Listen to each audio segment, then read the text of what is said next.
আজি এটা শ্বৰ্ট ভিডিঅ'লৈ আপোনালোক সকলোকে স্বাগতম জনাইছোঁ। ঠাণ্ডাৰ দিনৰ জুইৰ ওচৰত বহিলে উঠিবই মন নাযায় ন। ৰাতিলৈ সন্ধিয়ালৈ মহা আৰু মাহী আহিলে, পিছদিনাখনে মহা মাহী মই মন্দিৰলৈ গ'লোঁ। পাৰখিনি ইমান ভাল লাগিছে দেখি পেলাই, তাকে বোলো ভিডিঅ' এটাকে কৰি থওঁ, ভাল লাগিব। তাৰপিছত যিহেতু 26 জানুৱাৰী আছিলে, মানুহৰ সংখ্যাত ইমান নাছিলে, গৈ ভালেই লাগিলে।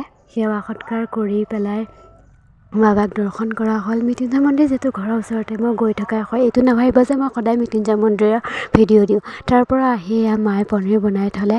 তাৰ পিছদিনাখন ৰাতি আমাৰ সকামেই আছিলে, আৰু মই পিছদিনাখনে ৰাতিপুৱা মহা মাহী মই তেজপুৰলৈ বুলি আহিলোঁ। দলংখনত উঠিছোঁ, নতুন দলং হৈ গ'ল যিহেতু, নতুন দলঙত উঠিছোঁ।